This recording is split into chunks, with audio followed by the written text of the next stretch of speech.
안녕하십니까. 서민의 유익한 법 이야기 서유기 박지훈입니다. 오늘은 양지은 변호사가 안 보입니다. 며칠 전에 결혼을 했거든요. 지금 신혼여행에 단 꿈에 빠져 있는 게 아닌가. 결혼식장 가셨습니까? 갔죠. 갔는데 어땠어요?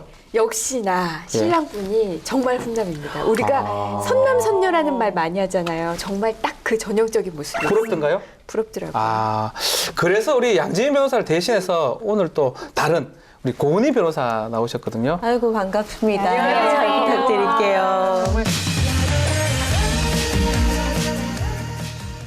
변호사는 요즘 얼굴을 보고 뽑나 보죠. 그렇습니다. 그렇습니다. 여기 완전 똑같이네요. 아니 우리 서유기 출연 조건 자체가 미모인 것 같습니다. 남자는 좀 못생긴, 저는 좀 못생긴 것 같은데 우리 여성 출연자 여러분 다 미인이고 우리 고은희 변호사도 상당히 진짜 혹시 서유기 본 적 있습니까? 아 그럼요. 제가 즐겨보고 있고요. 워낙 즐겨 볼 우리도 수 있습니까? 앞으로 즐겨 녹화 나올 나갈 때 제가 만한? 잘 찾아보고 있고요. 우리 또 박 MC가 워낙 진행을 법 이야기를 말랑말랑 재밌게 풀어나가다 보니까 이렇게 꽃밭과 잘 어울려져서 진짜 유익한 프로그램 같네요. 참 고맙습니다. 오늘 또 새로운 마음으로 화이팅을 하겠습니다. 오늘 법기상도를 김양순 기자님이 대신해야 될 것 제가 같습니다. 한번 뉴스 진행하듯이 한번 해보겠습니다. 네. 네, 오늘 서유기의 주제는 도로교통법 개정안입니다. 네, 집집마다 한 대씩은 있는 자동차, 편리하기는 하지만 이게 자칫하면 생명을 잃을 수 있는 도로 위의 무기로 작용하기도 하는데요. 네, 그간 운전자를 위협하는 난폭 운전 사례가 발생해도 마땅한 처벌 규정이 없어서 피해자들 마음에 애가 탔었습니다. 네, 드디어 지난 2월 12일 도로교통법 개정안의 시행으로 난폭 운전에 대한 가이드라인이 생겼습니다. 단속 대상 행위는 무엇인지, 처벌 규정은 무엇인지 자세한 내용 계속해서 전해드리겠습니다. 이야, 정말 제가 놀랐습니다. 기자는 딱 표가 기자네요, 진짜로. 깔끔한 진행 정말 감사드립니다. 이 지역만 조금 다르지만 서울의 이 평균 자동차 가지고 있는 그 대수가 가구당 1.2대라 그러거든요. 1.2대라면 진짜 집집마다 차가 한 대 정도는 있다는 건데 그렇죠. 혹시 운전들 다 하시나요? 네, 저는 운전한 지 굉장히 오래돼가지고 사실 기자들은 좀 일이 불규칙하잖아요. 그쵸? 새벽에도 나와야 되고 또 갑자기 사건 터지면 어디 가라고 해서 택시비가 너무 많이 나와가지고 어쩔 수 없이 운전대를 잡기 시작했는데 이게 운전한 지 한 16년 정도 된 것 같아요. 16년? 네. 와. 베테랑이시네요. 지금 이지상 기자님도 운전하시죠? 저는 운전면허증은 있는데 장롱 면허 장롱. 수준입니다. 네, 운전 안 한 지 좀 오래됐어요. 여기 장롱 한 분 더 계시죠? 그렇죠. 저도 뭐 20세기 운전면허는 땄지만은 아직까지 운전 경험은 없습니다. 뭐 혹시 고은희 저는 변호사님은? 뭐 운전계의 햇병아리라고 할 수 있고요. 한 3, 4년 됐다고 칠 수 있어요. 오늘 진짜 난폭운전, 이런 보복운전 이런 얘기하려고 그러는데 혹시 겪어본 바가 있습니까? 저 같은 경우에는 저도 뭐 이동이 많잖아요, 워낙. 저는 조수석에 많이 타는데 제가 제일 무서운 건 뭐냐면요. 옆에 큰 버스나 큰 화물 트럭이 차선을 약간 밟고 가는 거예요. 제 옆에서. 그러면 옆에 있는 저도 괜히 제가 이렇게 몸이 움찔움찔 이쪽으로 그렇죠. 옮겨져요. 그럴 때가 좀 무섭고 아니면 이렇게 갑자기 끼어지는 경우. 아니면 그런 큰 차들은 마치 말을 하는 것 같아요. 야, 비켜. 나 들어가게. 아마 이게 비켜나요. 비키 이런 거 네, 있잖아요. 그럴 때는 조수석에 앉아서 좀 불안불안하죠. 그런 큰 차들은 경적 소리도 엄청 크잖아요. 그래서 커요, 예. 뭐 빨리 가고 싶다고 뒤에서 큰 소리를 내면 되게 위협감을 느끼고 또 그렇기도 하더라고요. 근데 또 제 생각에는 다들 나는 아니겠지? 내가 설마 사고가 나겠어? 라는 마음으로 좀 운전을 하시는 것 같은데 그 사고는 진짜 한순간이더라고요. 그리고 그 한순간 때문에 사람의 목숨을 잃기도 하고 그리고 그게 본인만 다치는 게 아니라 도로 위에 여러분이 계시니까 2차, 3차 피해도 이어질 수가 있으니까 그게 좀 심각하지 않나 생각합니다. 맞습니다. 큰 사고로 이어질 수 있는 난폭운전, 보복운전에 대해서 먼저 영상을 보면서 얘기 나눠보겠습니다. 지금 가고 있죠. 고속도로인데 네, 고속도로 진행을 하고 있습니다. 흰색 차가 지금 약간 음주가 의심이 될 정도로 이게 지금 계속 왔다 갔다 하고 무섭다. 아니 지금 차가 고장 났을 수도 있고 근데 좀 불안하네요. 왜 저거 차선으로 넘어가면은 터널에서는 저렇게 바꾸면 안 되는 거 아니에요? 터널에서는 원칙적으로 차선 변경을 못하도록 되어 있거든요. 그럼에도 불구하고 차선 변경을 계속하고 약간 오늘 앞에 저런 차가 위험합니다. 가면은 일단 뒤로 천천히 가요. 왜냐면 네. 저 차가 어떤 도로 위에 폭탄이잖아요. 사고를 맞아요. 낼 수도 있거든요. 갑자기 서면은 내가 부딪힐 수밖에 없으니까. 야, 지금 빨간 차를 한번 유심히 봐주십시오. 브레이크 등에 지금 불이 들어, 빨간 차가 보입니까? 아주 앞에 넘어질 줄을 해서 네. 보이네요. 너무 순식간에 가속이 나가버렸는데. 나옵니다. 근데 지금 보면 브레이크 등에 어머 위험하다. 근데 지금 뭔가 정신을 왜 저래 운전하는지 잘 모르겠네요. 보면 중앙선도 한 번씩 넘고 있고요. 차로 진로를 끼어들면서 있어서 옆에 차를 굉장히 위험해서 부딪히게 할 정도로 그쵸. 굉장히 위험한 운전하고 있어요. 저렇게 하면 안 되죠. 어머 일부러 갑자기 그런 것 같아요. 아, 위험합니다, 진짜. 지금 시비가 붙은 것처럼 보이지 않습니까? 근데 내리죠? 제가 봤을 때 빨간 차가 많이 잘못한 것처럼 보이는데 본인이 지금 내렸습니다. 내려가지고 시비가 난 것 같습니다. 요건 또 다른 사고입니다. 이거 이거는 대형 차량인데 버스인 것 버스죠? 같습니다. 예. 버스인데 앞에 차량이 지금 가고 있습니다. 저 차량을 보면 될 것 같고요. 보복 운전을 하고 있나 봐요. 내렸죠? 버스를 세워서, 내려서 지금 아이고. 시비가 좀 붙었습니다. 어머 어머. 본인이 좀 잘못한 것처럼 보이는데 차를 차량에 주체를 대해서 못하고. 때리고 나 이렇게 버스 하는 한 모습이 명이 보입니다. 탄 게 아니라 수십 명이 타고 그렇죠. 우연자가 타기 때문에 버스에 보복 운전하는 거는 더 몇 배나 위험합니다. 버스 기사가 경적 한번 울렸다고 그러거든요. 그거에 화가 나가지고 지금 올라와가지고 지금 버스 기사한테 폭행을 행사하는 모습이죠. 어떡해. 어머 어떻게 발로 차요? 아, 저 승객들이 다 있는 데서 어떻게 저럴 수가 있죠? 그렇습니다. 승객들이 저래 있는 데서 지금 무차별로 지금 폭행하는 그런 모습입니다. 또 다른 장면입니다. 이거는 정말 앞에 차량들 엄청 지금 무슨 카레이싱 하는 것이 빠르게 지금 진행하는 차들 저 앞에 있습니다. 예. 이거는 고속도로이기 넘어졌고요. 때문에 예. 정말 빠른 속도로 가기 때문에 한 번 사고 나면 정말 더 위험합니다. 이제 파란색 차량을 좀 봐주십시오. 무슨 파란색 레이스 차량이 경주 나온 것처럼 왔다 갔다 하면 굉장히 빨리 달리네요. 섰다가 이 운전자 같은 경우에 이제 이 영상이 인터넷 커뮤니티에 한번 게시가 된 거예요. 아. 그러다 보니까 사람들이 어떻게 저렇게 빨리 다니냐, 너무 위험하지 않냐. 지금도 되게 진짜 위험하게 차량이죠. 끼고 위험하게 들어오잖아요. 차선도 막하고. 그러면서 이제 나중에는 내 잘못 뉘우치겠다라고 해서 사과문은 올렸지만 또 반복하면 안 된다. 이게 더 중요합니다. 이 난폭운전 혼자만 하는 게 아닌 것 같아요. 어머, 둘 차선이요. 다 지금 화가 나가지고 택시하고 비상 라이트 막 켜네요. 그렇죠. 둘 다 지금 화가 나서 끝까지 추적한 것 같습니다. 갓길로도 막 가는 것 같은데요. 근데 정말 도로에서 이런 상황들을 정말 많이 보게 되거든요. 많이 참 네. 보기만 해도 아찔아찔한 그런 상황이 연출되네요. 일부러 갑자기 계속 끼어들죠? 앞으로. 예. 네. 게다가 안전거리를 유지 안 하면서 끼어들다 보니까는 정말 우중으로 사고가 날 수가 있습니다. 아, 이거 아우, 무섭다. 너무 위험하네요. 참. 제가 영상을 보니까 제가 좀 소심한 성격이거든요.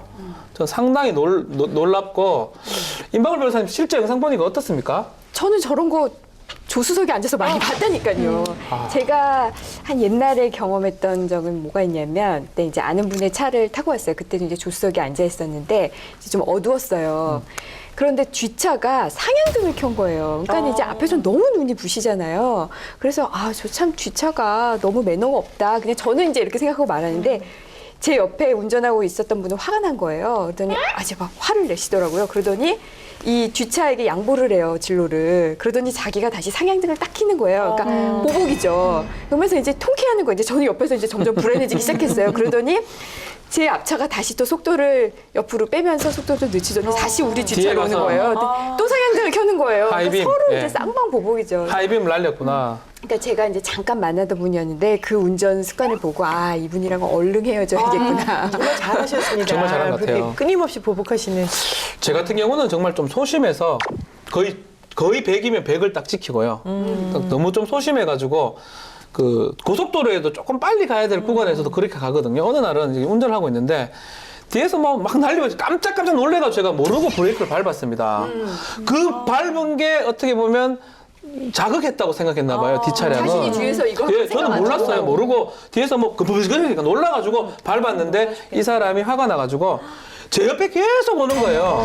근데 저는 또 없고 봐도 계속 있어가 놀라가지고 막 내리라 하길래 내려서 이렇게 했거든요. 예.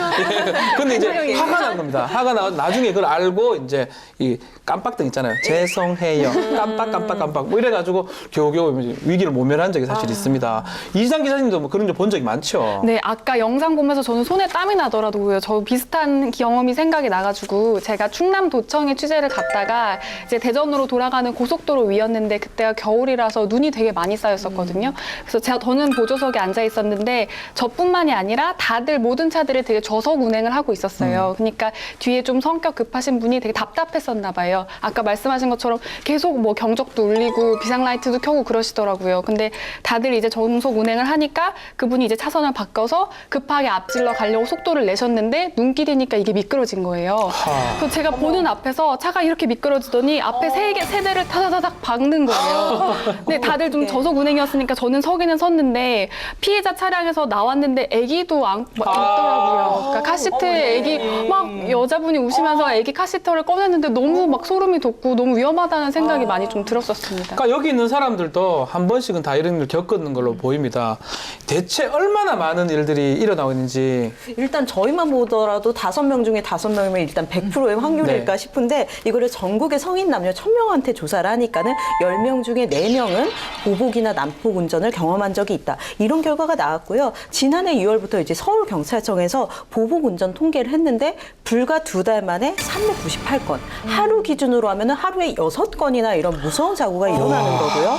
그다음에 올해 이제 2월 달에 이 난폭 운전 개정안이 시행이 됐잖아요. 그리고 한 달 동안에 이 난폭 운전이 얼마나 있었나 보니까는 한 달인데 1,700여 건이나 접수가 됐습니다. 한 달 동안에 1,700건 거죠. 거죠. 예. 정말 엄청나네요. 아니 가장 그런 게 이 10명 중에 지금 4명이 겪는다는 거잖아요. 그러니까요. 신고된 것만 이렇지 사실 신고 안 된 것까지 그쵸, 좀 맞아요. 훨씬 엄청나죠. 많겠죠. 항상 일어나고 있는 거죠. 아니 근데 저는 좀 궁금한 게 수치도 수치지만 왜 이렇게 난폭운전, 보복운전 하는 걸까요? 저는 착한데요. 맞아요. 착하신 박 변호사님 같은 분만 있으면 얼마나 법 없이도 할 수 있는데 왜 변호사를 하고 계시는지 모르겠지만 법을 해야 돈을 먹고 돈을 벌 수가 있습니다. 네, 예. 그래서 이게 보복운전이 굉장히 사회적 이슈화가 돼가지고 작년에 경찰청이 7월, 8월 2달 동안에 이 난폭운전, 보복운전을 하는 원인을 좀 살펴봤대요. 근데 그 발생 원인 중에 제일 많은 거, 즉 절반 가까이가 진로 변경, 갑자기 위치, 차선을 그렇죠. 바꿨다는 거죠. 차선 예, 변경. 차선을 급하게 바꿔서 화가 나서 그랬다라는 게 많았고 그 뒤로는 아까 말씀하셨던 빵빵하고 크게 울리는 경적, 그다음에 상향등, 하이빔을 켜는 거, 예. 그것 때문에 이제 분노를 참지 못했다. 그 다음에는 앞에 있는 애가 너무 천천히 죄송합니다. 가는 거예요. 용서해 예. 주세요. 앞에 차가 없는데 너무 저 천천히 가서 서행운전, 예. 서행운전, 그리고 갑자기 내 앞에 끼어들었다. 이런 끼어들기 이게 주된 원인이었어요. 근데 가해 운전자들은 이런 일을 겪었을 경우에 내가 정말 순간적으로 욱했는데 이걸 못 참아가지고 보복을 하거나 난폭한 운전을 했다라고 말을 했거든요. 이 사회가 사실 분노 조절을 못한다 이런 얘기를 하고 있잖아요. 분노 조절이 안 돼서 이런 난폭운전, 보복운전이 일어나는 게 아닌가 생각이 드는데요. 그래서 저희가 준비를 했습니다. 혹시 나도 여기서 분노 조절을 못하는가 그래서 테스트를 한번 해보겠습니다. 네. 이 손을 제가 9가지 정도 읽어드릴 테니까 손을 솔직히 들어주십시오. 네, 분노가 자꾸 생기면. 분노 조절 장애 자, 테스트인 거죠? 그렇죠. 시청자 여러분도 거짓말 하시면 안 됩니다. 시청자 여러분 또 네. 같이 그냥 보고 있다 손을 싹 들어주시면 됩니다. 손을 싹 화내지 마시고요. 자, 읽어드리겠습니다. 자, 첫 번째입니다. 내가 한 일이 인정받지 못하면 화가 난다. 화가 난다. 다들 세 분 화가 났죠? 자, 중요한 일을 앞두고 화가 나서 망친 적이 있다. 없습니까? 네, 이건 아니고. 자, 세 번째. 일이 잘 풀리지 않으면 쉽게 좌절감을 느낀다. 두 분. 그러니까요. 좌절감 느끼구나. 자, 네 번째. 성격이 급한 편이고 금방 흥분한다. 안 그래 보이는데. 정확히 없어요. 이건 젊어서 그렇습니다. 보이는데. 자, 다섯 번째. 내가 잘못해도 남 탓을 하고 화를 낸다. 없습니까? 자, 여섯 번째. 분노가 일어나면 주체를 할 수가 없다. 임방글 변호사가 서서히 올라가는 제가 화나게 한 적이 몇 번 있죠, 그죠? 아니요. 저 처음 알았어요. 주체 못한다는 처음 알았고. 자, 일곱 번째는 화가 나면 주변의 물건을 집어던진다. 없죠. 그 여덟 번째, 타인이 나를 무시하는 것만 같다. 자, 9번째, 화가 나면 거친 말을 내뱉고 폭력을 휘두른다. 이건 뭐 있다 하더라도 말하기가 조금 그런 생각이 들긴 하네요. 근데 보니까 지금 김양순 기자는 한 번도 안 든 것 같아요. 그러게요. 글쎄요, 아무래도. 제가 환하게 좀 해볼까요? 근데 저는 환하게 제가 해볼까요? 저도 젊었을 때는 굉장히 니상 기자처럼 성격도 급하고 내가 한 일에 대해서 막 빨리 인정받고 싶고 완벽하게 하고 싶고 이런 게 좀 있었는데. 하나 해볼까요? 네. 그럼 하나 안 납니까? 아이고 귀여워라. 그러니까 애 화안 둘을 납니까? 키우다 보니까 애들이 막 정말 되게 예상치 못한 행동들을 많이 하잖아요. 네. 그러면서 좀 많이 참을성, 나 부처인가 봐. 저 부처인 것 같습니다. 아, 좀 결혼도 하고 아이도 가지다 보면 조금 그런 마음이 줄어드는 거는 사실인 것 같아요. 제 처도 아내도 보니까 연애할 때보다는 상당히 화가 많이 줄어든 듯한 그런. 네, 맞아요. 저 때문에 화만 안 되더라고요. 예, 그렇습니다. 지금 보니까 임 변호사, 고 변호사가 각 2개고요. 놀랍게도 이 기자가 지금 네, 제가 3개네요. 진짜 3개인데 네. 제가 이제 우리 테스트를 한 이유가 뭐냐면 항목 중에 4개가 넘으면 조금 문제가 되는 겁니다. 아, 4개? 4개 정도가 되면 다른 사람보다 분노 조절이 좀 떨어지는 경우가 되는 거고 만약 7개가 넘으면 심각하다고 생각해야 됩니다. 그러니까 3개까지는 괜찮다고 보면 될 것 다행이네요. 같아요. 아슬아슬했네요. 그냥 제가. 제 보기에는 김 기자님 말씀 들으니까 이 기자님이 아직 가장 우리 중에 네, 젊으셔서 맞아요. 세계가 네, 아니실까. 그러니까. 오히려 젊으셔서 부럽다 이런 생각까지 아닙니다. 드네요. 이게 사실 보면 좀 내가 완벽하게 일을 하고 싶다거나 아니면은 정말 뭐를 빨리 성과를 내고 싶다라는 그런 것 때문에 생기는 것도 있는 것 같거든요. 누가 가장 화 많이 나게 합니까? 뭔가 제 스스로가 제일 그랬던 것 같아요. 제 직업이 기자다 보니까 가장 빠르게 누구보다 먼저 확인을 해야 되고 답을 빨리 알아서 좀 알려야 되는 것들이 있잖아요. 그래서 그런 거에 되게 좀 집착하다 보니까 상대방이 제가 원하는 답변을 빠르게 말을 안 해주거나 아니면 일부러 거짓말을 하거나 뭐 이런 상황들이 자꾸 생기면 좀 흥분하거나 화가 나는 경향이 있는 것 같습니다. 자, 외모와 달리 화를 많이 내는 임방글 변호사님. 어떤 측면에서 화가 납니까? 화 한번 내게 해볼까요? 메롱 하나요? 하나요? 제가 어디서 손들었죠? 아니 지금 주체를 화가 못하겠다. 나기 시작했는데 주체를 그건 제가 뭐 때문에 그랬냐면 제가 최근에 요새 사실 아동학대 사건이 계속 발생했잖아요. 맞아요. 그러니까 그 뉴스를 보면 예전에는 사실 진짜 예전에는 한 몇 년 전까지만 해도 그냥 이런 가슴 아픈 일이 있구나 이런 사람들 벌 받아야 될 텐데 하는 정도로 끝났는데 요새는 보면 이 참을 수 없는 화가 나는 거여서 보면서 제가 엉엉 울고 있는 거예요. 그러니까 내가 이거를 주체할 수 없을 만큼 내가 화를 내는구나. 인류에 대한 사회에 대한 분노네요. 이거는 화는 괜찮지 않나? 근데 보통 그래도 예전하고 좀 달라서 예전에 이렇게 눈물을 흘릴 정도는 아니었는데 근데 화나요. 저도 그거 네. 보면 화나기보다는 슬퍼요. 맞아요. 애들 슬픔을 넘어서 생각하면. 분노까지 되더라고요. 우리가 지난번에 아동 학대 얘기를 했었지만 보면 볼수록 진짜 스트레스를 많이 받긴 사실입니다. 근데 뭐 화를 낼 정도라니까. 근데 이거 되게 좋은 화인 것 같아요. 이런 공감으로 그렇죠. 인한 분노를 맞아요. 계속 지속하면서 사회를 변화시켜 나가실 수 있는 거잖아요. 여전사라는 생각이 드는 게 이렇게 화를 내 가지고 예를 들어서 아동학대가 없어지고 이러면 그건 좋은 거거든요. 근데 그런 일이 나도 아들이 다 죽구나 이렇게 싹 보면 공감능력이 떨어진 거 이 아닙니까? 화는 계속 주체 못하는 걸로 그래서 하겠습니다. 건강한 분노로 보입니다. 맞습니다. 그렇습니다. 이 고니 변호사도 지금 2개 정도 제가 좀 알지만 상당히 차분한 성격으로 제가 알고 있는데 예, 뭐 이미지 관리 좀 들어갈까요? 제 그동안에 이미지 관리가 좀 먹혔던 것 같기도 한데 아무래도 그 김 기자님 말씀하신 것처럼 저는 빨리 성취를 하고 싶고 내가 한 게 막 안 되고 이러면은 남한테 화를 내는 게 아니라 제 스스로 저에 대해서 막 속상하고 때로는 좌절감이 들고 나는 왜 이거밖에 안 되나 이런 생각이 들기 때문에 김 기자님 말씀대로 이제 좀 더 노렴의 미도 갖추고 그렇게 되면 이제 결혼하시면 네, 그리고 결혼하고 이제 그렇게 되면 이제 좀 들어보겠습니다. 네, 그렇습니다. 이런 분노 조절 장애가 난폭 보복 운전에 어떤 영향을 미치는지 전문가와 전화 연결해 보겠습니다. 정신건강의학과 전문의 신동건 선생님 연결돼 있습니다. 안녕하십니까, 선생님? 네, 안녕하세요. 신동건입니다. 예, 반갑습니다. 안녕하십니까. 감사합니다. 네. 그 보복 운전하는 사람들 정말 난폭한 사람들만 이렇게 저지르는 겁니까? 아니면 일반 사람도 저질 수 있는 겁니까? 꼭 난폭한 분들이 하는 것이 아니고요. 실제로는 일반인들이 많은데 통계에 의하면 절반 이상이 평범한 회사원에 의해서 일어난다고 하더라고요. 평범한 회사원요. 네네. 평범한 분들이 이제 굉장히 극도의 심한 스트레스에 몰려있는 분들이 많다는 것이죠. 그렇죠. 네네. 그러면 저도 뭐 스트레스 그렇게 나진 않는데 평소에 평범하고 점잖은 사람들이 왜 운전대만 잡으면 이렇게 확 변합니까? 그 이유는 뭡니까? 제 생각에는 이제 회사원분들이 뭐 평소에 좀 과도한 스트레스에 노출이 스트레스. 되어 있고요. 뭐 일 처리도 빨리 해야 되고 눈치도 보고 뭐 경쟁에서 살아남아야 되고 이런 부분들이 분노를 많이 쌓이게 하고 그게 폭발 직전에 있다가 운전 중에 이제 이렇게 스트레스가 폭발하는 경우들이 있는데요. 그 내면의 심리를 조금 더 들여다보면 네. 운전할 때 이 과대망상적인 생각을 하는 그런 심리가 있습니다. 아, 가대망상적으로 생각한다? 네네. 그러니까 운전자는 내 차를 내 맘대로 내가 조정할 수 있고, 그렇죠. 내 차 안에 있는 공간은 나만의 공간이다 나의 이런 것이다. 생각을 하거든요. 네. 그러면서 마치 차 안에서 내가 세상을 뭔가 가진 그런 신과 같다고 느끼는 심리가 있어요. 아, 네. 그런데 이때 누군가가 나를 가로막거나 끼어들면 나를 뭘로 보고 네가 무시해? 이런 식의 느낌이 든다는 거죠. 내 구역, 내가 신인데 딴 신이 와가지고 날 괴롭히는 그렇죠, 거네. 그렇죠. 예, 그러니까 응징을 해줘야겠다 이런 심리가 들고요. 이렇게 대단하다고 느껴지는 심리 때문에 아주 작은 차를 운전하거나 여성 운전자를 더 무시하고 더 깔아뭉개려고 하는 이런 심리도 연결이 됩니다. 그럼 결국은 이제 좀 큰 차를 보면 또 겁을 먹습니까? 그런 사람들은? 뭐 그런 외제차는 뭐 좀 피하는 성향이 있지 않나요? 아, 저도 외제차 보면 무섭습니다. 예. 네, 좀 그리고 운전하시더라도 뭐 그분들이 네네. 하시는 걸 우리 간섭은 안 하는데, 여기 우리도 이제 분노 조절 장애를 테스트 해보니까 한 3개 항목 정도 잘못된 분노 조절이 좀 있다고 그러는데, 우리 혹시 보셨는지 모르지만 2-3개 정도는 괜찮지 않나요?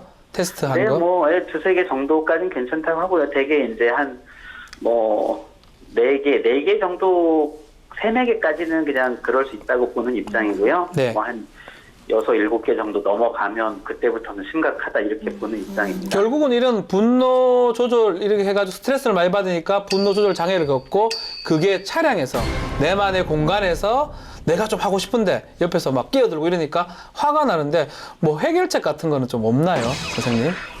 해결책이 사실 저는 이렇게 생각해요. 앞서서 이제 운전 중에 과대망상적인 생각을 한다고 했잖아요. 네. 그래서 그런 부분을 좀 줄여야 되는데, 사실 보복 운전하는 게 뭐 굉장히 정의롭고 내가 처벌을 하고 이런 것이 아니고, 그거는 사실은 또 다른 분노를 유발하고 더 큰 사고나 법적인 문제가 생기잖아요. 맞습니다. 그래서 좀 더 순리대로 하려고 좀 생각을 하고, 그 다음에 작은 차나 여성 운전자 좀 더 배려했으면 배려하고. 좋겠고요. 하나 더 말씀드리고 싶은 내용은, 그 운전을 할 때 이제 네. 누가 끼어들거나 그럴 때 이제 저 사람이 미안하다고 표시라도 하면 또 풀려요, 이게요. 맞아요. 깜빡등 미안해요, 이거. 예. 네네. 그래서 뭔가 이렇게 로드레이지 같은 경우에 제때 미안하다고만 했어도 내가 참았을 거다라고 나중에 얘기를 한다고 하거든요. 그래서 혹시 내가 끼어들거나 그러면 깜빡이를 끼고 그 다음에 만약에 좀 무리하게 끼거나 이렇게 실수한 경우는 비상등을 3번씩 켜주는 거 있잖아요. 네네. 그것만 켜줘도 그래 미안한 줄 아니까 내가 특별히 봐주지 이렇게 또 마음이 변한다는 거죠. 아유, 예. 선생님 말씀 들어보니까 여러 가지 또 심리적 요인 이런 것들이 필요하다고 생각이 들고, 또 그리고 해결책도 조금 보이긴 보입니다. 네. 예, 감사합니다, 선생님. 네네, 고맙습니다. 네. 감사합니다. 네. 이 전문가분 얘기를 좀 들어보니까 진짜 심리적 요인 때문에 난폭 운전, 보복 운전들이 일어날 수 있다고 생각이 들고, 결국은 운전면허 딸 때 아니면 교육할 때 이 예방을 할 수 있다고 생각이 사실 들어요. 근데 저희 운전면허 시험은 좀 쉽지 않나요? 제가 많이 쉽죠. 그쵸. 저 대학생 1학년 때 여름방학 때 운전면허 땄었는데, 제 기억에 새벽에 그냥 한 10몇 번 그냥 운전해보고 되게 쉽게 땄었던 것 같거든요. 아니, 그럼 면허 딴 얘기를 한번 해보시죠. 고은희 변호사는 언제쯤 어떻게 저는 취득하셨나요? 이른바 물시험 때 있잖아요. 2011년도부터 너무 쉬워지니까 제가 한 2012년에 땄으니까 뭐 기능 몇 번 하고 밖에 몇 번 돌고 필기야 뭐 대충 공부하면 만점 맞고 다들 이러잖아요. 그랬습니까? 그래가지고 굉장히 쉽게 통과를 했던 기억이 나고, 맞아요. 근데 오히려 이게 운전 면허를 따면 내가 운전을 할 수 있을 맞아요, 거라고 생각을 맞아요. 했는데 정작 도로에서 운전을 하기는 너무 어렵더라고요. 그래서 이게 운전면허 제도가 좀 문제가 있지 않나 이 생각은 좀 맞아요. 들더라고요. 저는 사실 상당히 어렵게 땄다고 기억이 나는데, 김영수 기자님 저랑 아이가 아닌가요? 그건 예. 아니고요. 예전에 네. 그 경찰청에서 그 고은희 변호사님 따실 때 사실 이렇게 면허 간소화 시험을 했었잖아요. 이걸 통해서 교통사고를 줄일 수 있다라고 얘기를 했었는데, 이 면허 간소화 시험 하고 나서 그때 시험 보실 때 그 평행 주차 있잖아요. 네네. 나란히 일렬 주차하는 거, 평행 주차하는 거 시험 보셨죠? 저는 예전에 봐봤죠. 그다음에 S 라인으로 하는 거 시험 보셨죠? 봐봤죠. 이렇게 경사로. 두 바퀴 돌리고 어깨 맞춰가지고 이렇게 네. 뒤로 딱 보이고 그러니까.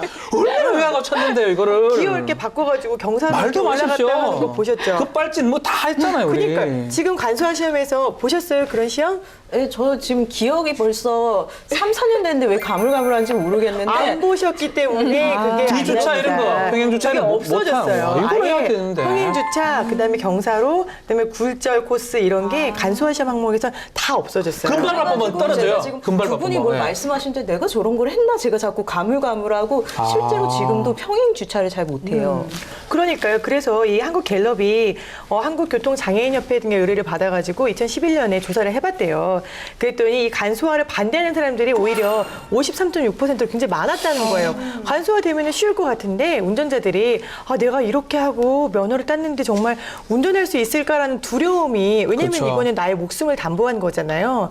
간소화보다는 차라리 시험이 어려워도 내가 운전을 좀 제대로 배우는 게 낫겠다라고 생각한 사람들이 더 많았다는 얘기죠. 저는 한 2002년도, 2003, 그쯤 때 취득한 것 같은데, 그때 정말 어렵더라고요. 필기 시험도 있고, 실기 시험도 뭐 지금 S, 뭐 굴절, 이래가 겨우겨우 통과해가 막 삭기됐을 때 너무 좋아가지고 막, 이랬고 또 그 주행도 해야 돼요. 그렇죠. 주행도 옆에 있죠. 아저씨가 딱 앉아가지고, 실격 하면서 막 바로 말하고. 맞아요. 주행을 통과했는데 저는 저 같은 경우는 그러고 거의 운전이 가능하더라고요. 그리고 그때는 수동으로 배웠는데 자동이니까 너무 쉬운 거예요, 저한테는. 그래서 그거까지 마치고는 거의 운전을 했거든요, 바로. 그렇죠, 그렇죠. 근데 지금은 그건 조금 불가능한 것 같아요. 굉장히 간소화가 됐어요. 그러다 보니까 아까 말씀 지적하신 대로 사람들이 아이고 너무 간소하다 이런 그렇죠. 생각, 결국 운전을 제대로 못하는 사람들이 도로에 다 쏟아져 나오니까 사고 위험도 그만큼 높잖아요. 그래서 결국에 그 지난 1월 27일에 경찰청이 운전면허 시험을 좀 더 이제 어렵게 다시 하겠다라는 그런 안을 그 개선안을 내놨는데요. 보니까 이제 학과 시험은 이제 문제은행식에서 이제 출제가 돼서 좀 쉽죠. 근데 그게 한 730문제였는데 이거 한 1000문제로 늘렸고요. 그 문제에는 이제 새롭게 추가된 보복 운전이나 뭐 보행자 그거 보호 이런 괜찮네. 문항이 좀 추가됐고요. 네. 가장 강화한 데가 사실 기능 시험이에요. 이전에는 어땠냐면 지금 어떻게 운영됐냐면 그러니까 정말 간단해요. 두 가지밖에 안 봅니다. 장치 조작을 잘하나? 차로를 잘 준수하나? 뭐 이런 거 쭉 바로 가면 되잖아, 그냥. 말씀하셨던 들었어요. 아까 그런 거 네. 없어요. 근데 이번에 더 추가를 했는데 추가한 내용이 경사로 들어갔고요. 다시 직각 주차, 직각 주차. 예. 좌회전, 우회전, 그리고 교차로. 아니 그럼 좌회전 우회전을 시험 안 했다는 거예요? 이걸 안 해? 일직선을 달렸어요. 그냥 쭉 가면 돼? 좌회전 우회전 안 하면 가면 운전을 쭉만 어떻게 쭉 해요? 누르면 가잖아요. 가만 놔두면 쭉 누르면 직진하지. 그걸 무슨 운전을 해요. 초등학생도 그래서 이제 하겠다. 좌회전 우회전도 추가되고 아. 가속도 추가되고 해서 좀 더 늘어났고요. 예전에는 이제 실격 사유가 2개밖에 없었어요. 그게 네. 안전띠 안 하면은 실격. 뭐 사고를 만약에 냈다. 그 그럼 운전하는 사람, 운전 시험가가 사고 냈다고? 네, 큰일 날 일이지, 그거는. 직진 운전을 하는데 사고를 뒤, 내면 뭐 실격. 뒤로 갔다든지. 그러니까 실격 사유가 거의 없었어요. 다 되는 거잖아요, 이거는. 근데 이제 실격 사유가 또 한 5개 더 늘어납니다. 아. 그래서 신호 위반이나 30초 내에 출발하지 않는 경우 이런 등등해서 좀 기능 시험을 좀 더 강화를 했고요. 뭐 도로 주행 같은 경우에도 수동은 조금 그 평가 항목이 줄기는 했는데 어쨌든 평가 항목이 전체적으로 도로 주행은 조금 줄었어요. 저는 그리고 개선안을 봐도 뭐 괜찮은 것 같긴 하지만 저희 할 때와 좀 미흡한 게 아닌가. 다만 맞아요. 좋은 거는 난폭 운전, 보복 운전 이런 게 시험에 표시가 되고 이런 교육이 좀 필요한 게 아닌가. 그리고 그걸 이수했을 때 딸 수 있도록 이런 것도 좀 필요한 생각이 드는데 정말 이제 운전면허 취득 강화 대책 발표가 됐지만 사실 몰라요. 이게 아직 뭐 더 효과가 있는지. 그렇지만 운전 학원 같은 경우는 수강생이 많이 늘겠네요.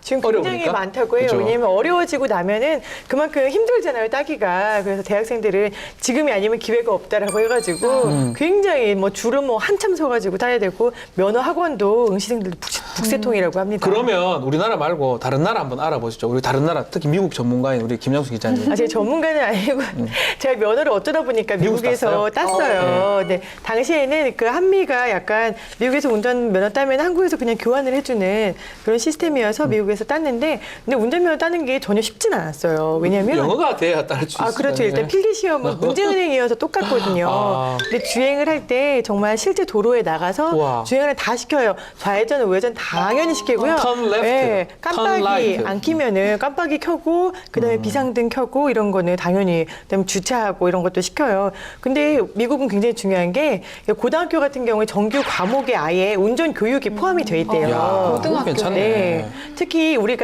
저희가 KBS에서 조사를 해봤더니 이 교통운전 사고가 보통 야간에 많이 나는 거예요. 그쵸. 특히 초보 운전자일수록 야간에 사고가 굉장히 높았거든요. 근데 캘리포니아 같은 경우에는 아예 야간에는 운전을 어떻게 해야 되는지에 대한 교육을 한단 말이죠. 와. 그리고 이제 독일 같은 경우에는 면허를 딴 다음에 1년 정도는 1년 동안은 아예 야간 운전을 못하게 한대요. 그것도 괜찮네. 네, 운전이 익숙해질 때까지는 밤에 운전하는 거는 무리다라는 걸 아예 시스템 안에다가 포함을 시켜놓은 거죠. 저는 그 얘기는 들은 적이 있습니다. 미국에서 어떻게 교육하냐면 총알이 아주 작잖아요. 무게도 가볍고 그 총알이 몇백 킬로로 날아가잖아요. 네. 근데 자동차는 그 몇 톤짜리가 몇백 킬로 날아간다. 그렇죠. 그렇기 때문에 잘 다뤄야 된다. 이런 교육을 제가 들어본 적이 있거든요.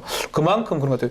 유럽 같은 데는 어떻습니까? 유럽에서도 핀란드가 굉장히 아름답고 눈 많이 좋죠, 오잖아요. 예. 그 영화 보셨어요? 영화 남가여 보면은 네. 공유랑 전도연이 눈 오는 핀란드에서 이렇게 사랑을 하게 되는데 어쨌든 그 얘기를 하려는 게 아니고 운전면허 하셔도 취득 상관없어요. 과정을 제가 말씀을 드리려고 하는데 그 드리프트 있잖아요. 이렇게 코너 돌면서 이게 드리프트죠. 뒷바퀴 해가지고 쓱 미끄러져. 자연스럽게 쓰는 네, 거. 완전 이렇게. 네, 재현 완전 잘해주셨는데 핀란드에서는 이런 게 이제 운전 시험 과목에 포함이 되는 거예요. 왜냐하면 아까 말한 대로 핀란드는 정말 눈도 많이 오고요. 그런 경우에는 이제 막 험지도 있고 산도 많고 이러다 보니까 운전이 되게 쉽지가 않거든요. 그래서 처음에 이것도 포함되고 심지어는 우리나라는 면허 한 번 따면 이게 뭐 평생 뭐 면허가 그렇죠. 되는 건데 이쪽은 예, 2년 동안 이제 임시 면허로 있다가 2년 동안에 또 위반 법규 같은 거를 2번 정도 위반을 안 해야지만 정식 면허가 나옵니다. 이야. 정말 까다롭네. 철저하죠. 정말 꼼꼼합니다. 눈도 마르고 이러니까. 그러니까요. 독일 또 네, 뭐 더한 나라도 있어요. 아까 김영수 선배도 잠깐 얘기하셨지만 독일이 굉장히 엄격한데요. 독일은 이론 교육을 굉장히 여러 시간을 하는데 20시간씩 14번을 해야 된대요. 그러네요. 그렇죠. 이론이 자동차 박사가 되겠습니다. 예. 한국에서는 뭐 필기시험 공부하는 친구들 보면 놀리고 그러잖아요. 뭐 그렇죠. 너 뭐 수능 보냐, 뭘 그렇게 필기시험 연습하냐. 그런데 독일은 20시간씩 14번을 해야 되고 그리고 필기시험에서 3개를 틀리면 바로 불합격이에요. 와. 3개. 그리고 그다음에 응급처치 수업도 받아야 되고요. 그래서 독일에서는 운전면허를 딸 때까지 최소한 3달에서 6달은 걸린다고 아니 우리 예전에 우리 법학 공부하면서 독일법이 가장 어렵고 좀 정치하다고 얘기하는데 이거는 운전면허로 박사학위 취득할 정도로 이렇게 한다는 게 놀랍습니다. 반면에 네. 우리나라 시험은 쉽잖아요. 아까 너무 설명드린 쉽죠. 아우 대로 쉽네요. 지금 보니까 간편하고. 찍찍만 하면 되는데. 그래서 중국에서 때 아닌 한류 열풍이 이 운전면허 열풍이 불고 있다고 와. 합니다. 그게 무슨 중국 말이에요? 사람들이 우리나라에 와서 운전면허 따는 거예요. 워낙 뭐 며칠만 있으면 그냥 금방 따니까 잠깐 여행 와서 면허 따고 가는 거예요. 아니 중국은 어려워요, 따기가? 어려워요. 우리나라보다 훨씬 어렵습니다. 중국은요, 우선 안전교육, 그다음에 필기 교육, 기능 교육, 뭐 그다음에 주행 교육 이렇게 있는데 이게 총 의무 교육 시간이 우리나라 13시간이거든요. 네. 근데 중국은 63시간, 63시간이에요. 그러니까는 거의 5배 이상의 의무 교육 기간 그 시간이고요. 정말 여기가 한 단계를 만약에 내가 이게 단계별로 90점 이상씩 합격을 해야 돼요. 근데 내가 막 예를 들어서 기능 시험을 보다가 한번 떨어졌다. 네. 그러면 다 뭐 내일 와서 또 시험 보는 게 아니에요. 최소한 열흘이 지나야만 시험을 볼 수가 있대요. 처음에 또 있구나. 아예 시험 보는 자격을 네, 그러다가 내가 쭉 해서 이제 마지막 단계 주행 단계 온 거예요. 근데 주행 단계에서 자꾸 떨어져요. 그래서 한 6번을 떨어진 거예요. 그러면 다시 맨 처음으로 돌아갑니다. 맨 처음으로 돌아가요. 63시간 다시 맨 처음으로 돌아가요. 그래서 굉장히 중국에서는 따기 어렵다. 그러느니 우리나라로 가는 게 낫겠다. 그래서 그러네요. 한국 뭐 이런 그렇죠. 식으로 오시는 거군요. 야 이게 지금 웃어야 될지 울어야 될지 뭐 한류 열풍이 돼서 다행이다 될지 이런 얘기 하기가 좀 어려운 것 같아요. 씁쓸하네요. 실제로 사실은 분노운전, 난폭운전 어떻게 보면 타인의 생명하고 직결되는 거기 때문에 이 운전면허 취득 과정에서 교육 과정에서 잘 걸러내야 되는데 그런 게 좀 아쉽습니다. 근데 이제 도로교통법 얘기를 좀 해야 될 것 같은데요. 이번에 도로교통법 개정안 요거를 고은희 변호사님 좀 말씀해 예, 주십시오. 그동안은 저희가 운전을 하면은 이제 사고가 나진 않더라도 형사처분 받을 정도. 예를 들면은 뭐 상해가 되거나 뭐 폭행 정도가 되거나 뭐 아니면 자동차가 손괴가 돼서 망가지거나 요 정도는 돼야지 이제 형사처벌을 받고 그거를 일단 보복운전이라고 불렀었거든요. 근데 다들 아시다시피 2월 12일에 도로교통법이 개정이 됐기 그렇죠. 때문에 아까 말한 이런 뭐 상해나 손괴나 이런 결과가 없다고 하더라도 난폭운전으로 일단 처벌을 할 수 있게 되고요. 예를 들면 우리가 정당한 이유 없이 막 그 경적기라고 하죠. 경음기라고 하는데 그걸 시끄럽게 울리는 행위도 처벌이 되고. 빠라바람. 예, 좋습니다. 그리고 막 갑자기 쓰거나 아니면 안전거리 미확보해가지고 조금하면 뭐 부딪힐 듯이 오거나 이런 경우까지 처벌을 할 수 있게 되어 있어요. 처벌 기준을 제가 이제 조금 더 자세하게 말씀드리면 우리가 아까 그 영상에서도 봤던 게 보복운전이랑 난폭운전이었죠. 그렇죠. 우선 보복운전부터 설명을 드리면 보복운전은 지금 현행법상 형법으로 처벌을 받습니다. 이 자동차는요 우리가 법률상 위험한 물건으로 봐요. 그렇죠. 얼마나 일반적으로는 좋지만 이게 나쁘게 쓰고 위험한 물건을 쓸 수 있다라는 거죠. 그죠? 그렇죠. 그래서 내가 만약에 지금 양쪽에서 운전을 하고 있는데 운전을 하고 있다가 막 갑자기 끼어들면서 뭐 나를 어떻게 그러니까 예를 들면 협박이 되겠죠. 그러면 그냥 협박이 아니라 특수 협박이 협박. 됩니다. 일종의 내가 무기를 들고 있다라고 그렇죠. 간주를 위험한 하는 물건을 거군요. 협박을 몇 하는 톤짜리 거예요. 강철 아닙니까? 만약에 네. 내가 사고까지 났다. 그런데 사람은 안 다쳤어요. 그래도 얘도 이 손괴죄가 되겠죠. 이것도 특수 손괴가 됩니다.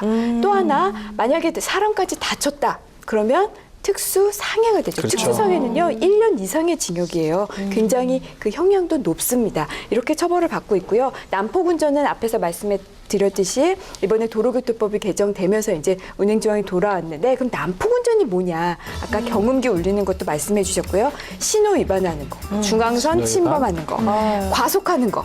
아니면은 뭐 후진을 할 수 없는데 후진 금지를 위반한다든지 유턴 금지 구역에서 유턴을 한다든지 아니면 진로 변경 금지 구간에서 또 진로 변경을 한다든지 급제동, 앞지르기 위반 이런 등등의 우리가 알고 있는 난폭운전입니다. 이런 난폭운전을 계속 똑같은 행동을 여러 번 하거나 아니면은 다른 행동을 2개 이상 했을 경우에는 난폭운전이 되고요. 얘는 도로교통법에 의해서 1년 이하의 징역 또는 500만 원 이하의 벌금에 처해지게 됩니다. 얘는 행정처분도 있는데요. 입건되면 벌금 40점 받고 그렇죠. 면허가 40일 면제도 정지되죠. 그러니까요. 이런 사람 면허를 정지해야 될 것 맞아요. 같아요. 구속되면 당연히 면허 취소입니다. 그러니까 이제 이거를 하나를 쭉 하든가 계속 경운기 소리 내는 거예요. 빠바바바바바박 하고 이러면 난폭운전이 되는 거고. 그렇죠. 경운기 냈다가 차선 변경하다가 급제동하다가 또 두 난폭운전이죠. 가지를 또 연속으로 하게 되면 난폭운전이 된다. 그렇지만 좀 형량은 조금 약하긴 하네요 아직까지. 얼마 전에 지난주에 한 열흘 전에 그 사건이 있었잖아요. 안산에서 서울까지 48km를 가는데 62번 난폭운전을 했다. 그랬는데 중요한 거는 이게 아까 말한 대로 지속적인 행위를 단 한 번만 처벌하기 때문에 그렇죠. 2번을 하건 62번을 하건 너무 한 번만 처벌하니까 좀 형량 문제가 있지 않나 이 생각이 뭐 그럴 들어요. 바에 아예 그냥 계속 쭉 하겠다. 어차피 걸렸는 거. 그러니까요. 이런 마음 가중 들 수 처벌을 있거든요. 할 수 없는 건가요? 이게 그게 아무래도 좀 법률상 이렇게 좀 미비가 되어 있는 부분이 아닌가 싶어요. 그러니까는 그렇게 만약에 행위가 많다면은 아까 1년 이하였잖아요. 네. 그러면 1년 이하의 징역 또는 500만 원 이하의 벌금이었는데 예를 들면 뭐 2-3번 정도 난폭운전을 했다 그러면 벌금이 그칠 수도 있겠죠. 근데 그렇게 62번 정도 하면은 이거는 뭐 정말 심한 경우에는 실형이 나올 수도 있고 그렇죠. 그래서 징역형이 선택이 되겠죠. 그러니까요. 보복운전은 말씀하셨듯이 그 실형을 주잖아요. 그러면은 난폭운전도 그렇게 여러 번 하면 보복운전에 준해서는 평가할 수 없는 건가요? 뭐 양형 과정에서 그렇게 될 가능성도 있다고 봐야 될 것 같습니다. 근데 결국은 적발하기 상당히 어렵다 보니까 최근에 보니까 경찰청에서 암행 순찰차를 만들었어요. 네. 몰래 삭가다가 경찰입니다 하면서 잡아가는 논란도 사실 많아요. 제가 보니까 네. 단속 6시간 만에 13대를 적발했다 그럽니다. 네. 그래서 이 보도가 나가고 나서 일각에서는 난폭 운전의 처벌 강화가 오히려 운전자의 혼란을 일으킬 수도 있다라는 지적들이 좀 많았는데요. 그게 왜 그러냐면 난폭 운전 처벌 기준이 좀 모호하다라는 지적이 있기 때문입니다. 그래서 이게 난폭 운전이 뭐냐라고 걸 느꼈을 때 뭐 신체적인 뭐 손해를 그러니까 상해를 입었다거나 아니면 물질적인 피해를 입었다거나 이런 게 아니라 그런 피해가 없음에도 주관적으로 운전자가 난폭운전이라고 느꼈다라고 하면 처벌할 수 있다라는 내용이 있어서 좀 논란이 있었던 것 같습니다. 그러니까요. 현재 지금 도로교통법에 따르면은 우리가 시내 주행할 때 앞차량 안전거리 50m 유지하게 돼 있거든요. 50이나 됩니다. 네, 안 지키시나요? 아니요. 법 없이 사시는 분이. 그리고 규정 속도보다 시속 20km를 초과하게 되면 여기에 대해서 과태료를 부과하게 돼 있어요. 근데 말씀하신 난폭운전 처벌 조항에는 그렇게 좀 세세한 거는 없는 거죠? 이 보니까 구체적이고 명확한 기준은 조금 없는 것 같아요. 그렇지만 요새 좋은 게 이제 블랙박스가 거의 차량 앞뒤로 다 달려져 있어요. 네. 예전엔 이게 없기 때문에 내가 난폭운전 당하더라도 신고해봤자 아니라고 얘기해보면 맞아요. 뭐 어떻게 방법이 없었는데 지금은 블랙박스를 통해서 입증이 가능하기 때문에 조금 더 낫지 않나. 그렇지만 좀 처벌은 명확히 하고 좀 강화하는 게 바람직하다는 생각이. 왜냐하면 그런 난폭 운전이 결국은 사고로 해지면 생명 신체에 위험이 갈 수가 있기 때문에 그렇거든요. 지금 계속적으로 얘기를 하고 있지만 결국은 난폭 운전, 이런 보복 운전이 분노 조절 이런 데서 나는 것 같아요. 맞아요. 우리 전문가님이 네. 어떻게 하면 분노 조절을 풀 수 있다 얘기를 했지만 우리 분노 조절 얘기를 했잖아요. 지금 분노가 좀 조절 조금 네. 덜 된 우리 네. 이지선 기자님도 있고 뭐 지금 조절을 좀 잘하고 있는 김영순 네, 분노 기자님 조절을 있지만 잘하는 제가 얘기를 해보면은 네. 아까 그 박사님께서 말씀하셨듯이 그 정말 평범한 직장인들이 직장 내에서 스트레스가 너무 많고 삶에 스트레스가 많아서 운전하다가 화를 주체를 못한다고 하셨잖아요.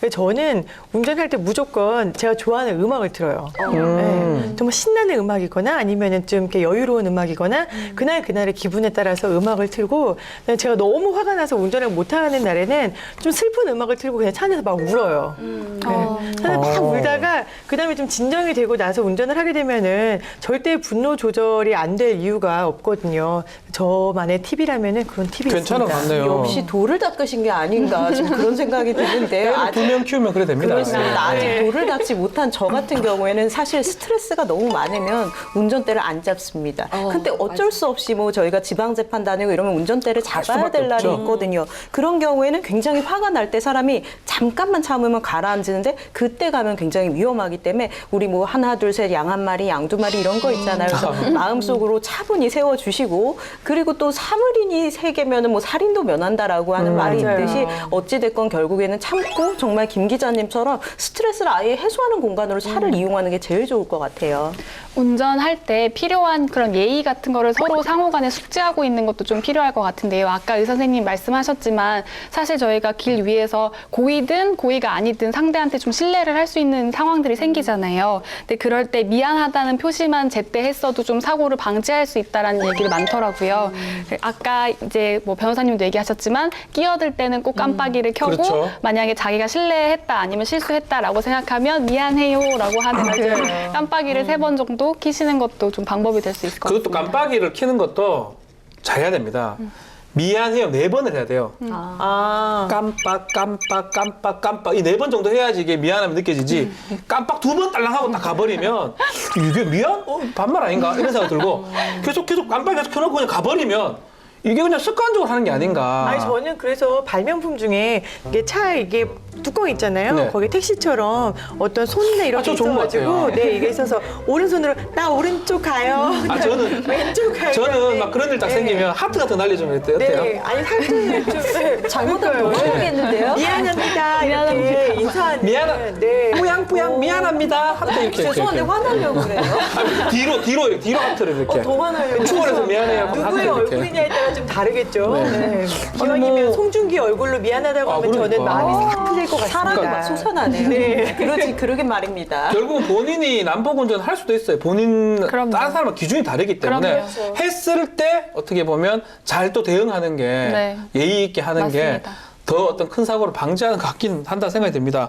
그렇지만 또 문제는 뭐냐면 내가만 잘하더라도 상대가 난폭하게 막 들어오면 이거는 또 어떻게 해야 됩니까? 피해야죠. 피하는 게 피합니까? 상책이에요. 야, 이거 저 사람 봐라. 내가 가만두나 봐라. 하면서 내가 보복하면 나도 같이 처벌받는 거예요. 그렇죠. 그러니까 피하는 게 상책이에요. 근데 제가 갑자기 생각난 건데 제가 예전에 지방재판을 갔는데 의뢰인이랑 같이 서울을 올라오게 됐어요. 의뢰인이 운전을 하시고 저는 뒷좌석에 탔는데 의뢰인이 잠깐 실수를 했나 봐요. 저는 잘 모르겠는데 어쨌든 다른 차가 오더니 갑자기 이 차문을 내리더니 우리 의뢰인을 향해서 그 강아지를 이용한 욕을 하시는 거예요. 네, 그러니까 저희 근데 그 의뢰인이 군인 장교 출신이었거든요. 아. 근데 이분이 어떻게 대처하셨는지 아세요? 저 뒤에서 깜짝 놀랐어요. 그 강아지를 이용한 욕을 딱 들으시더니 바로 월 그러시는 아, 거예요. 진짜입니까? 내 농담이 아닌데? 진짜예요, 진짜예요. 그러니까 그 욕했던 그 상대방도 그냥 어이없어 웃으면서 그냥 가더라고요. 이야. 그런 경험이 있는데 여하튼 내가 흥분하지 않는 게 가장 맞아요. 가장 중요하고요. 그럼에도 불구하고 상대방이 예를 들면 나에게 위협 계속하면 계속 어떡해요? 위협한다라고 한다면은 우선은 경찰에 신고하는 게 가장 우선이겠죠. 그리고 블랙박스 영상 잘 하셔야 되고요. 경찰에 신고할 때 제가 팁 하나 알려드릴게요. 아, 맞죠. 어떤 앱이 있냐면 목격자를 찾습니다라는 앱이 있어요. 이 앱을 목격자를 설치를 하시면 찾습니다. 여기는 이제 각종 사건 사고의 제보를 받는 곳인데 여기에 그 교통법규 위반 신고 조항도 있어요. 거기를 클릭하셔서 지금 내가 어디에서 어떤 그 난폭 운전하는 것을 목격을 했다라고 제보를 하시는데 실명 제보도 되고 익명 제보도 됩니다. 익명의 제보도? 네, 그래서 같이 그 영상도 다 올릴 수가 있어요. 이렇게 제보를 간편하게 하는 방법도 있으니까 알아두시기 바랍니다. 하나만 주의를 하면 좋을 것 같아요. 왜냐하면 익명 제보도 가능하다고 하니까 마치 난폭과 보복을 유발하는 사례도 굉장히 그렇죠. 많거든요. 그렇게 해서 자신의 블랙박스로 딱 찍어놓고 그것만 딱 신고를 하는 거예요. 원인은 본인이 잘못하고 난폭도 본인이 그럴 수도 했음에도 있네. 불구하고. 그래서 이거를 있다. 악용하지는 않아주셨으면 건전한 시민의식이 필요하다 말씀드리고 정말 싶어요. 중요하네요. 맞아요. 목격자를 찾습니다. 어플에서 그걸 이용하면 된다. 또 이런 것도 있더라고요. 요새는 토시를 문신 토시가 있어요. 문신 토시 다 해가 왜요? 어쩌라고 이러면 이제 이 겁이 나거든요. 문신 토시를 하나 준비하는 것도 얼굴 어차피 안 보이니까 팔만 보여주는 거예요. 팔만 내미니까. 쭉 내가 팔만 딱 보이고 문신 딱 해가지고 운동을 좀 해야겠네요, 그러면. 저는 실제로 저희 이제 후배들 중에 친한 후배들 중에 격투기 하는 덩치 좋은 후배들이 있어요. 네. 차를 좀 작은 차로 경기 때문에 이동하는 도중에 약간의 시비가 붙었나 봐요. 시비 붙었는데 결국 정차까지 됐는데 네. 그 작은 차에서 여러 명이 나오니까 상당히 겁을 먹어서 그냥 죄송합니다 하면 가버렸다 하더라고요. 결국은 사실은 그런 것도 조금 센스 있는 게 아닌가. 이건 팁이 아니니까요. 아, 팁이 이건 아니에요. 팁이 아닙니다. 절대 새겨 듣지 마시고요. 문신토 씨는 괜찮은 것 같은데. 어디서 파나 이러면서. 아니 문신 팔고 있어요 지금. 누구나가 문신토시라면 그것도 안 먹힙니다. 팔고 있습니다. 예. 뭐 임방글 변호사가 문신토시 하면 웃을 것 같아요. 얼굴 보는 순간에. 그러니까 이건 절대 팁이 아닙니다. 아, 예, 죄송합니다. 예. 지금 난폭 보복 운전에서 얘기를 하고 있는데 우리 도로교통 개정안이 앞으로 어떻게 이제 운영됐으면 좋을지 한번 고은희 변호사님 말씀해 주십시오. 저희 사실 여기 쭉 말씀드린 대로 사실 본인이 도를 닦고 남한테 피해 안 끼치는 시민정신이 있으면 제일 중요하겠지만 저희가 아까 말한 대로 필기시험이나 이런 데서도 좀 공부가 덜 된 상태니까 뭐 시험 개정도 당연히 필요하고 그다음에 도로교통법 같은 경우에는 아까 난폭 운전을 규정은 했지만 좀 더 이거를 세세하게 규정을 해가지고 이제 양형 차이도 조금 두고 이렇게 가중 사유나 뭐의 경우에 어떤 식으로 구체적인 거를 좀 명확하는 개정법이 필요할 것 같습니다. 좀 더 좀 처벌을 강화했으면 좋겠다. 뭐 그 필요한 말씀이시죠. 부분에서는 뭐 예를 들어 2번이나 몇십 번이나 갔다고 하면 그걸 너무 쉽게 생각하고 솜방망이처럼 생각하는 사람들이 있을까 봐 걱정입니다.